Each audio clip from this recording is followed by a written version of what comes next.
Hola, buenos días. Saludos desde el Instituto de Español El Abanico en Rotterdam. Aquí os voy a presentar a uno de nuestros alumnos, Martin, que también es estudiante en la Universidad de Erasmus en Rotterdam y tiene aproximadamente un nivel C2 y nos va a hacer una pequeña presentación para que veáis cómo habla una persona que tiene nivel C2. Que disfrutéis de la presentación. Hasta luego. Gracias, Carmen. Buenos días también de mi parte, y como Carmen ya os ha dicho, voy a hacer una presentación sobre el modelo de las 5 dimensiones de Geert Hofstede.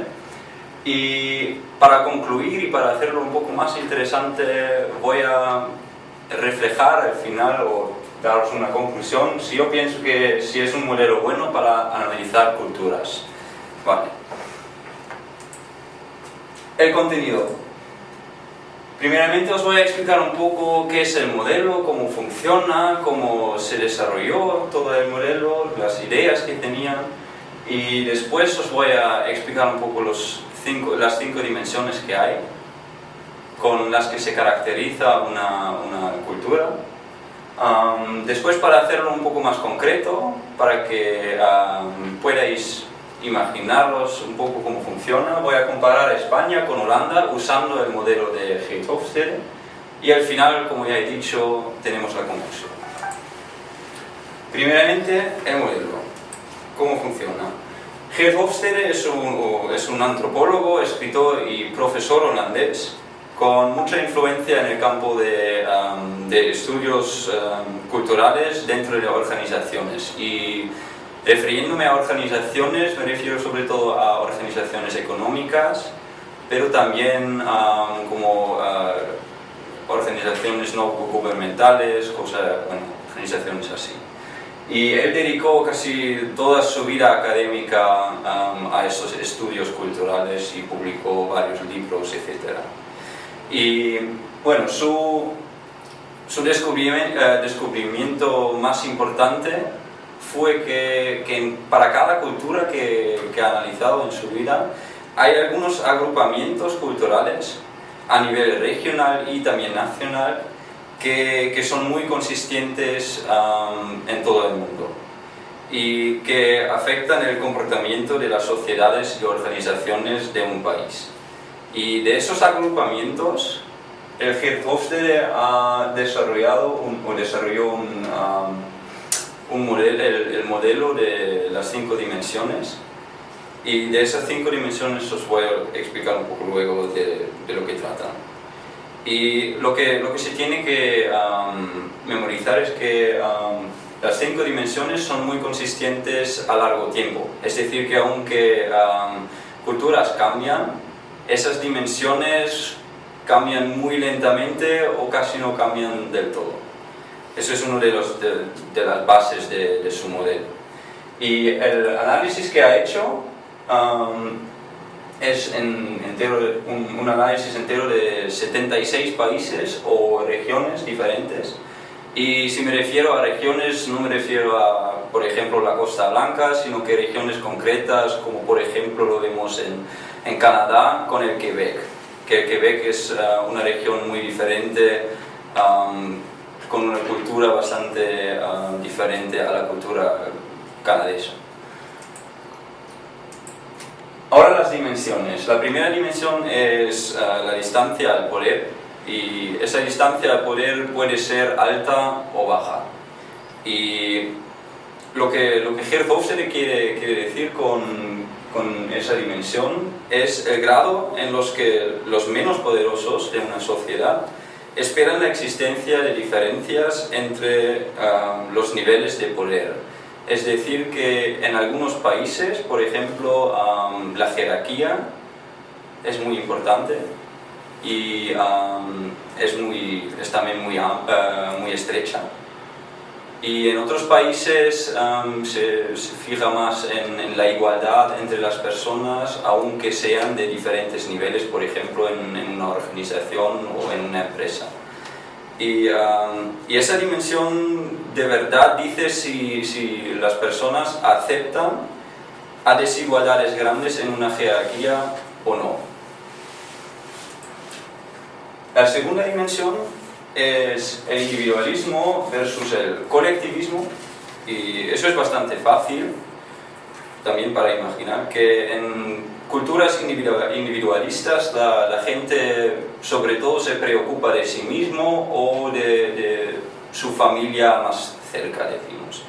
Y al otro lado, en culturas colectivistas, la gente se ve como parte de un grupo o de una organización, es decir, que también espera que los otros les ayudan.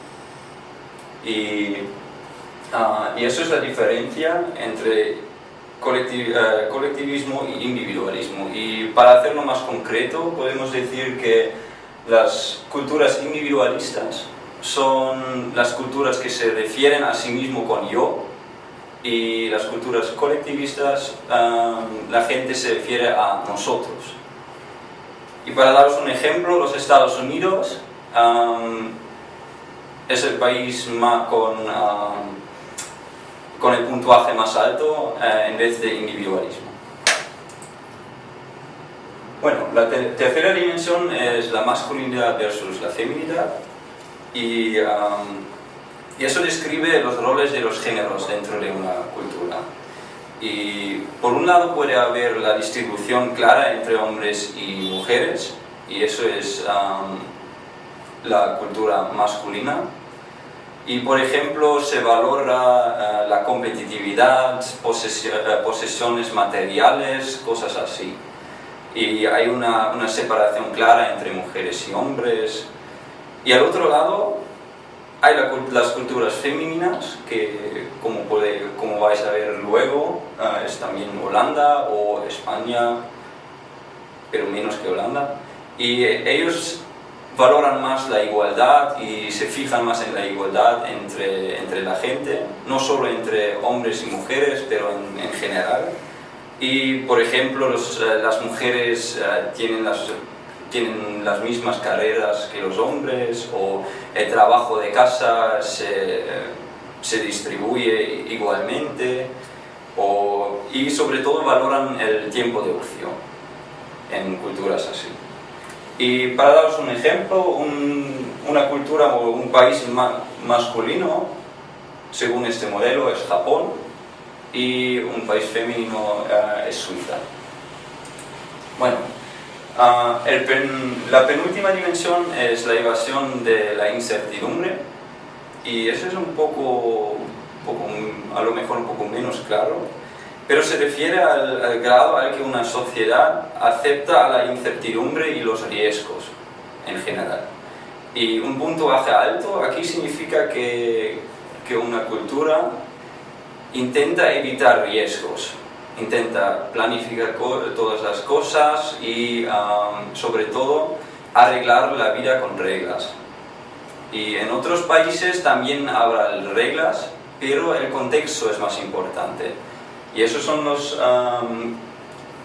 los países que no intentan evitar la incertidumbre. Bueno, y lo que podemos concluir aquí, que los países con una verdadera evasión de la incertidumbre son los países que intentan controlar el futuro, y los otros son los países que viven más en el momento. Y como última dimensión tenemos la orientación a largo plazo versus la orientación a corto plazo. Y eso significa la importancia de la planeación de la vida a largo plazo en contraste a las preocupaciones inmediatas.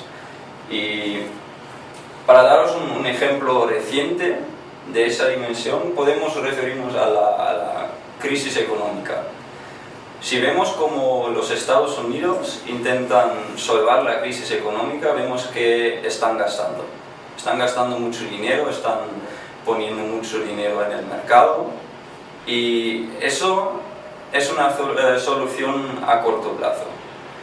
Mientras que la China o también la Unión Europea intenta ahorrar, y ahorrar es claramente una orientación a largo plazo. Y aquí ya vemos un poco diferencias entre las culturas, sobre todo culturas económicas de esas dos regiones. Bueno, y ahora ¿cómo funciona de verdad ese modelo? A comparar España con Holanda. Como podéis ver aquí, las vigas azules son Holanda y las vigas rojas son España. Y como se puede ver claramente que hay bastantes diferencias entre los dos países. Pero también se puede ver que los dos países se encuentran más o menos siempre al mismo lado.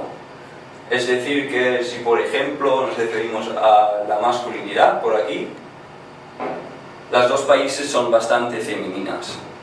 Holanda más que España, y aquí se puede ver que los dos países intentan más evitar la incertidumbre. Bueno, pero paso a paso. Para la primera dimensión, que está por aquí, podemos ver que Holanda es un poco más bajo que España, y eso significa que la distancia al poder de Holanda es un poquitín más bajo, y por eso podemos ver que los holandeses valoran aún más la igualdad, sobre todo en las empresas, que se valora a cada empresario compartiendo sus opiniones y diciendo lo que piensa, y también que hay un gran consenso trabajando juntos. Pero lo mismo casi lo podemos ver en España, aún un poco menos. Para la segunda dimensión, el individualismo, podemos ver que Holanda claramente es un país mucho más individualista que España. Aunque se considera a España como un país individualista, a nivel europeo tenemos que tener en cuenta que es el segundo país más colectivista detrás de Portugal, según este modelo, claro. Y eso significa que en España el nosotros y este sentimiento del grupo, o ¿cómo puedo decir? Como la gente se sienta como una parte de una organización y menos como un individuo solo, es mucho más importante para los españoles que para los holandeses. La tercera dimensión, la masculinidad, como ya he dicho, los dos países son bastante femeninas, entonces los papeles de los hombres y las mujeres son más o menos las mismas. Y Holanda es uno de los países más femeninos del mundo. Y en España hay una distribución un poco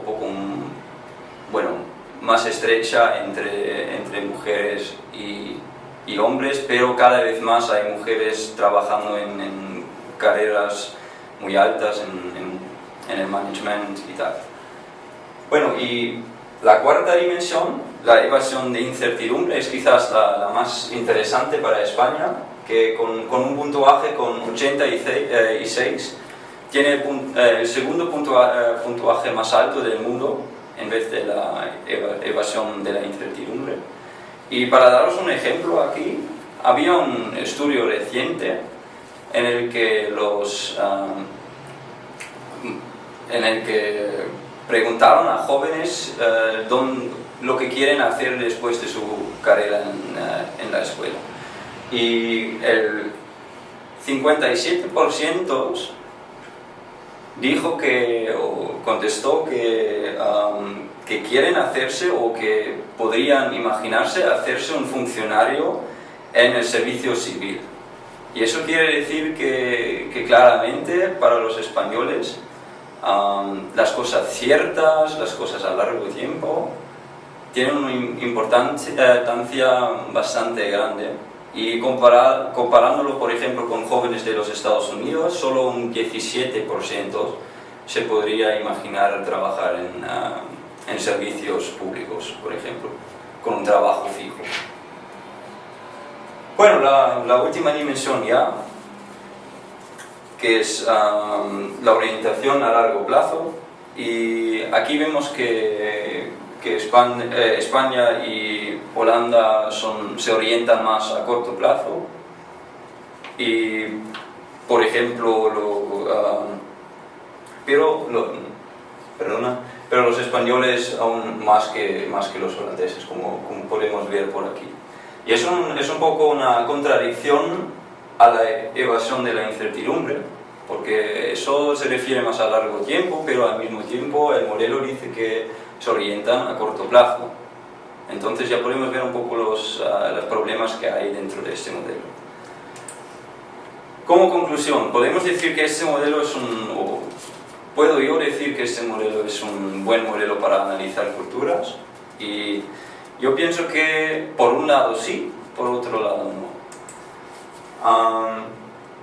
Primeramente se puede decir que, por ejemplo, para gente que quiere o que va a trabajar en el extranjero, también para una empresa extranjera, es un modelo bueno para orientarse qué tal la vida en una organización y que, por ejemplo, qué expectaciones tiene su jefe, si quiere que participe,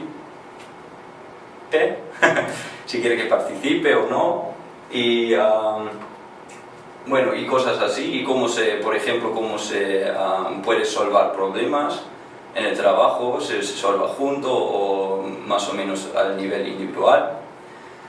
Pero claro, como habéis visto ya, es una generalización de un país entero, de una cultura entera, que no tiene nada que ver con personas a nivel individual.